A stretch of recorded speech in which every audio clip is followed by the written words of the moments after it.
আসসালামু আলাইকুম বন্ধুরা আজকে একটি চায়না সিআরটি টেলিভিশনের সার্কিট নিয়ে আসলাম। তো এই সার্কিটটির প্রবলেম হচ্ছে ভোল্টেজ আপ এবং ডাউন পারছে, মানে কম এবং বেশি হচ্ছে অটোমেটিক। দেখুন ভোল্টেজটি মেজারমেন্ট করে দেখাই তাহলে বুঝতে পারবেন বন্ধুরা। এই যে দেখুন ভোল্টেজ, এই যে দেখুন হাই হয়ে যাচ্ছে আবার লো হয়ে যাচ্ছে, হাই হয়ে যাচ্ছে আবার লো হয়ে যাচ্ছে, ভোল্টেজটি স্থির নেই।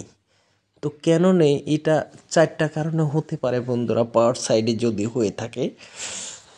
দেখুন বন্ধুরা, সেটা হচ্ছে আপনার যে কাজটি হয় সেটা হলো আমরা ভোল্টেজটি একে একে মেজারমেন্ট করে দেখাবো, তাহলে কিন্তু আপনারা বুঝতে পারবেন বন্ধুরা।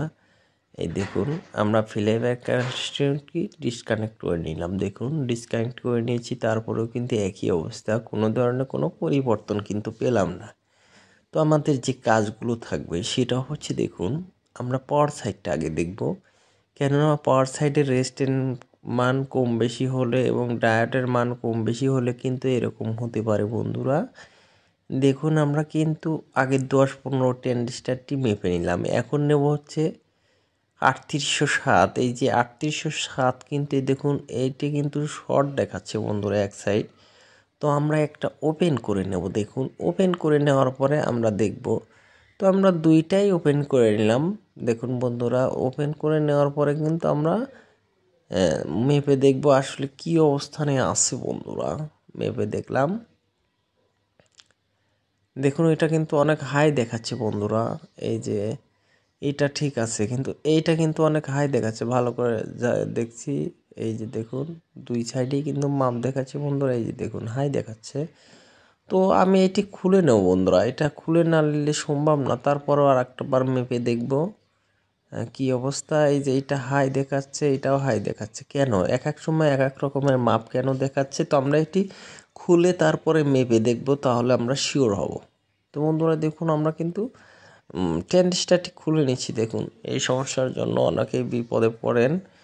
তো খুলে নিলাম, দেখুন বন্ধুরা এই দেখুন এটা কিন্তু শর্ট, দেখুন মান কিন্তু কম বেশি হয়ে গেছে, এটার কিন্তু মাপই নেই বন্ধুরা। দেখুন এটা ঠিক আছে,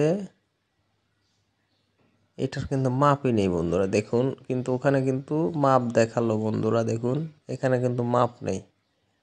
তো তার মানে কাজ করবে কিভাবে বন্ধুরা, দেখুন এটা তো কাজ করার পরিবেশ রাখেনি বন্ধুরা। এই যে দেখুন এই যে ভালো করে দেখাচ্ছি, দেখুন যার কারণের জন্য এত লেট হচ্ছে, দেখুন ভালো করে দেখালাম। তো এই সমস্যাটা কেন হয়, কিসের জন্য হয়, বিস্তারিত আমি এই ভিডিওতে কাজ করে দেখাবো। দেখুন দুই সাইডে দেখালাম, এই দেখুন এটা এক সাইডে মাপ আছে কিন্তু একদম শর্ট মাপ, যা মানে হাই ভোল্টেজের হয়ে গেছে। তো আমি একটি পুরাতন একটি, দেখুন 3807 একটি নিয়ে নিলাম, উল্টো দিকে ঘুরিয়ে নেব, এক সাইডে মাপ দেখাবো বন্ধুরা। এই যে দেখুন বন্ধুরা এটা ঠিক আছে, এটাও ঠিক আছে, দেখুন দুটো সাইডে কিন্তু একই মাপ পাবো আমরা। তো দেখুন বন্ধুরা আমাদের যে কাজটি আছে সেটা অবশ্যই কিন্তু আমরা মনোযোগ সহকারে কাজগুলো করে নিই, যার কারণের জন্য কিন্তু এই সমস্যাগুলো হয়।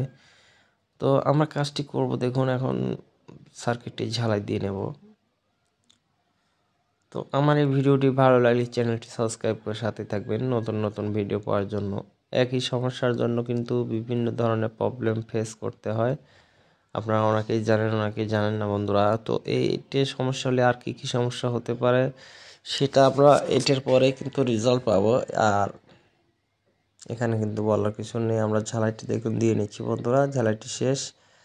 তো আমরা এখন ভোল্টেজে যাব, ভোল্টেজের কী অবস্থা সেটা দেখব বন্ধুরা। 100 ভোল্ট এসেছে, দেখুন একদম কিন্তু কোনো আপ ডাউনে একদম ফুল 100 ভোল্ট পেলাম আমরা। ফ্লাইব্যাকটি ঝালাই দিয়ে নেব বন্ধুরা। তো এখন দেখব অ্যাকুরেট ভোল্টেজ আছে কি না, আপ ডাউন পারছে সেটা দেখব বন্ধুরা। 100 ভোল্ট, কোনো আপ ডাউন নেই। এই যে বন্ধুরা 180, 170 ওকে আছে। সেট স্ট্যান্ড বাই হয়েছে কিনা, হিটার ভোল্টেজ চলছে কিনা দেখব। সেট স্ট্যান্ড বাই হয়ে গেছে বন্ধুরা, 5 ভোল্ট, হ্যাঁ সেট স্ট্যান্ড বাই হয়ে গেছে বন্ধুরা। তো আমরা স্ক্রিনে যাব, স্ক্রিনে যা কি দেখবো বন্ধুরা, কি অবস্থা দেখব। তো বন্ধুরা সেট ইজ ওকে হয়ে গেছে বন্ধুরা, আমার এই ভিডিওটি ভালো লাগে চ্যানেলটি সাবস্ক্রাইব করে সাথেই থাকবেন। আজকের মতো বিদায় নিচ্ছি, ভালো থাকবেন, আল্লাহ হাফেজ।